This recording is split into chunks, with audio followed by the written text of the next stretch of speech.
Paul F. Tompkins recaps the kickoff of American Idol's Hollywood Week. Welcome back to all of you who stuck it out with me since the beginning. And a special welcome to all of you new readers, the cowards who didn't have emotional fortitude to suffer through the audition episodes.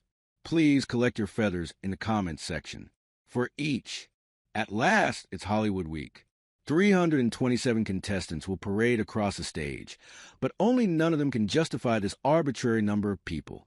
327? This truly is idiotic. A flat 100 would have been overkill. But okay, you need a ton of people to drag the show out. I get it. Let's say I spot you an extra couple hundred people.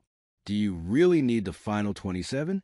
As all the excited young hopefuls file in, Randy advises them to bring it hard. I love when show business people try to get all sports sounding. Bring it hard. They're still going to sing Edwin McCain songs, right? They don't even have to move.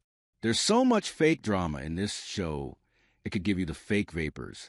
During this phase, we get to see the familiar faces from the audition episodes under a lot more pressure, because now the contestants are told they have to be extra good. They just have one shot at moving on to the next round. Maybe if so many of them hadn't been given 2 shots or just been allowed through because they cried at the auditions, there wouldn't be so much pressure to sift through 327 mostly bad singers, right? Does that make sense?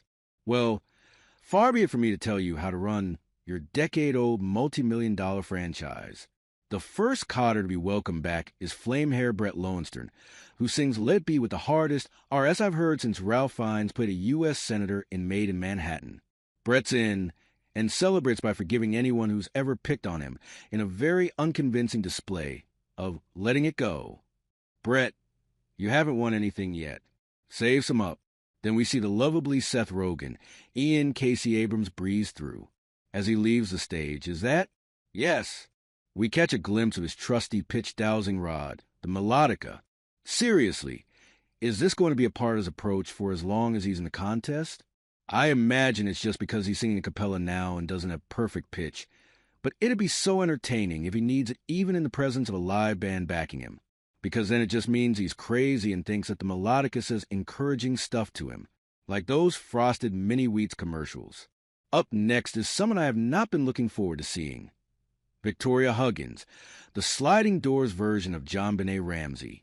We are briefly reminded of Victoria's Shirley Temple Reddick's charms before she sings and does not make it through. She later tearfully declares herself North Carolina's American Idol. She has just identified herself as a secessionist.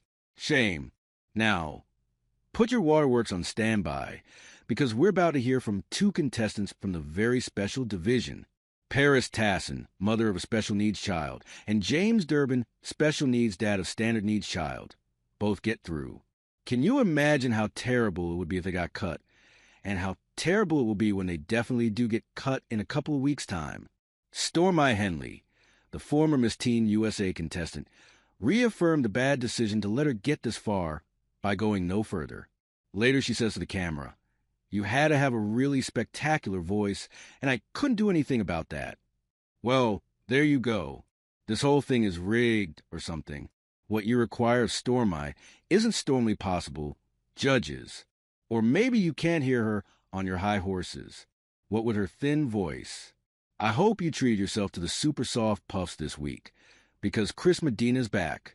You remember Chris Medina, the kid whose wheelchair-bound girlfriend was hug-salted by the judges last week. Chris makes it through. His girlfriend keeps her distance. Onto some early favorited youngsters. Chubby J.C. Badeau, Robbie Rose in the New York-ish, you know what I mean, contestant, and recovering crybaby Holly Kavanaugh all sail through. Holly, especially, seems vastly more confident than she did when, at her audition, she cried at the idea that she might not be quite ready for superstardom at 17. Now that the stakes are higher, I hope she has some sort of megaball she can deploy if necessary. There's a little break in the action. So let's... Oh my God, I completely forgot about the product placement.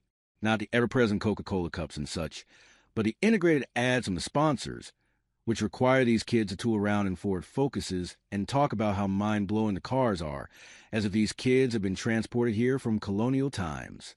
So fast. But where do you feed at the Oats? Remember former couple Chelsea and Rob? And remember too coolly couple Nick and Jacqueline? The hour has come to see if they'll be separated, or separated even further, as the case may be. Chelsea and Rob are in, and I will admit that I think Chelsea sang much better this time. And so is Jacqueline, but Nick doesn't get through. Nick begs for a second chance. Nick starts a walkout, then turns and threateningly yell-sings at the judges' backs from a few yards away. Oh, the judges tell him it's still a no. Good precedent-setting judges. Angrily singing with tears in your eyes from a distance will not help. And there were plenty of witnesses. Later, in Ryan's Seacrest Vending Lounge, Nick accuses Ryan of being emotionally dead because this injustice hasn't shaken Ryan to his core. Ryan issues a non-denial denial. Hey, Nick, don't be so sad. Based on her performance tonight, you and Jacqueline will be reunited before too long. Scotty McCreery and Jackie Wilson make it to the next round by singing what they sang at their auditions. 2 forgettable songs in the genres of country and non-country. Jerome Bell also re-gifted, although in the bigger theater. This week's rendition of Let's Get On sounded more like a suggestion and less like a command yelled during a bank robbery. Until she appeared on the screen right this very second, I had completely forgotten about slightly upscale Snooki Tiffany Rios, much less that she passed her audition. Yet here she is, existing and about to sing. Tiffany, her hair full of glitter or cake dragées, declares to one and all that she is sick of seeing people try to do what I know I can. She screeches for a few moments and passes, purely for television purposes. The producers must think she seems likely to throw a punch in a group situation. I bet they're right. But if they want that kind of dynamic, why not just say so we don't have to listen to her sing? Couldn't they just have told us? This year, we're trying something different. We're mixing in a few people who want to be famous and are unpredictably violent. We don't ultimately know how they'll affect the contest, but keep your arms up. And finally, a sad note. Bronx-born Travis Orlando seemingly forgot how to sing well this week. He is cast in the presence of the judges, and lo, he is banished to the land from whence he came, where the payphones hang from their cords, swaying, always swaying. Yeah, swaying in the wind that surely must be the soft breath of the sad sighs of God.